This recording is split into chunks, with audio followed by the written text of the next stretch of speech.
सच्चिदानन्दरूपाय विश्वोत्पत्त्यादिहेतवे तापत्रयविनाशाय श्रीकृष्णाय वयं नमः। नारायणं नमस्कृत्य नरं चैव नरोत्तमं देवीं सरस्वतीं व्यासं ततो जयमुदीरयेत्। परम आदरणीय श्रोतागण, सादर नमन। आशा करता हूँ आप स्वस्थ एवं प्रसन्न मुद्रा में होंगे।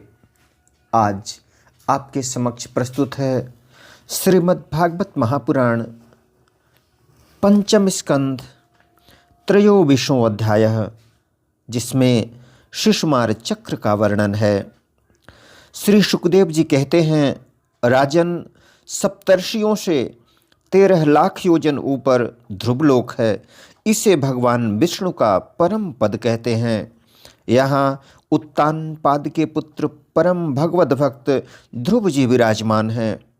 अग्नि, इंद्र, प्रजापति, कश्यप और धर्म, ये सब एक साथ अत्यंत आदरपूर्वक इनकी प्रदक्षिणा करते हैं। अब भी कल्प पर्यंत रहने वाले लोक इन्हीं के आधार स्थित हैं। इनका इस लोक का प्रभाव हम पहले चौथे स्कंध में वर्णन कर चुके हैं।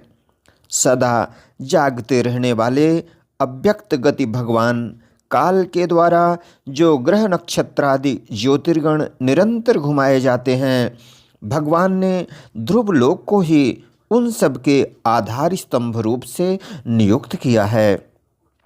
अतः यह एक ही स्थान में रहकर सदा प्रकाशित होता है।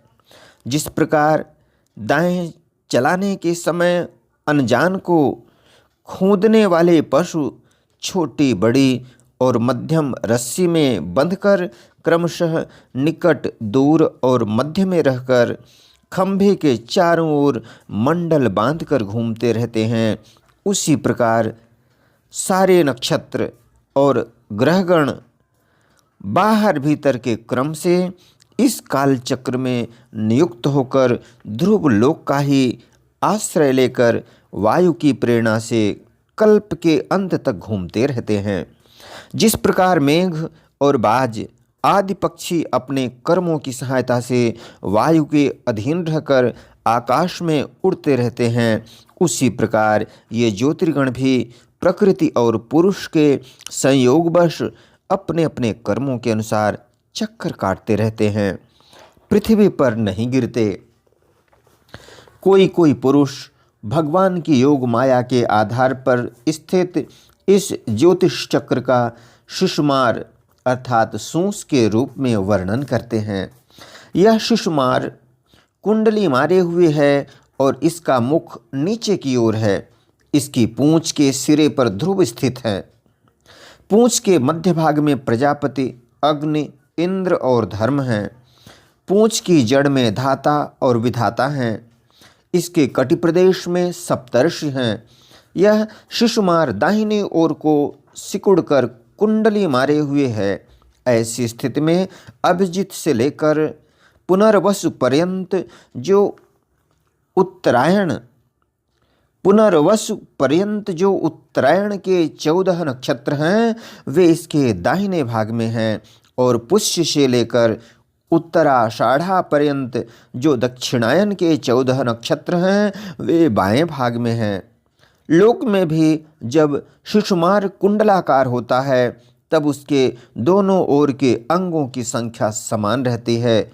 उसी प्रकार यहाँ नक्षत्र संख्या में भी समानता है। इसकी पीठ में अज, वीथि अर्थात मूल, पूर्वाषाढ़ा और उत्तराषाढ़ा नाम के 3 नक्षत्रों का समूह है, और उदर में आकाशगंगा है। उदर में आकाशगंगा है। राजन, इसके दाहिने और बाएं कटि तटों में दाहिने और बाएं कटि तटों में पुनर्वसु और पुष्य नक्षत्र हैं।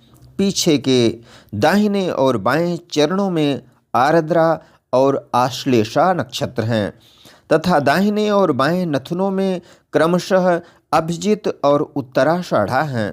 इसी प्रकार दाहिने और बाएं नेत्रों में श्रवण और पूर्वाषाढ़ा एवं दाहिने और बाएं कानों में धनिष्ठा और मूल नक्षत्र हैं।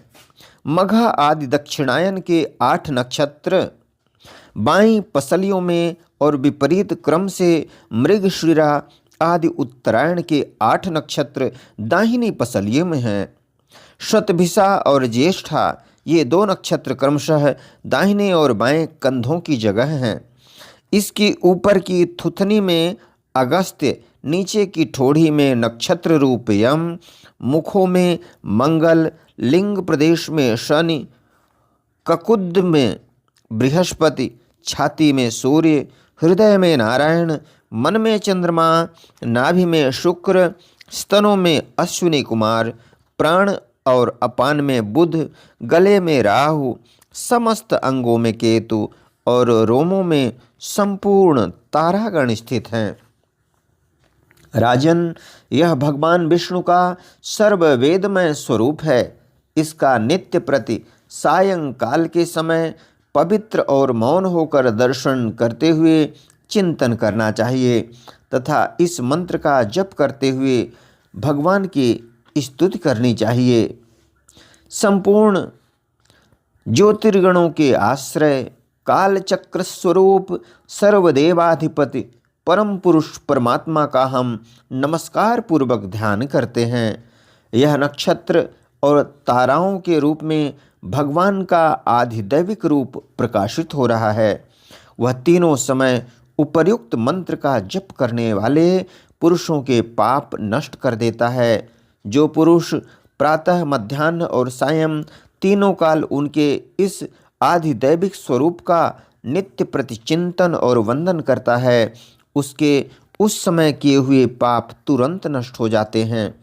इति श्रीमद्भागवते महापुराणे पारमहंस्यां संहितायां पंचम स्कंधे शिशुमार संस्था वर्णनम नाम त्रयोविंशो अध्यायः।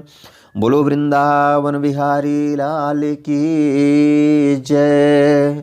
यदक्षर पदभ्रष्टं मात्राहीनं च यद्भवेत् तत्सर्वं क्षम्यतां देव प्रसीद परमेश्वर।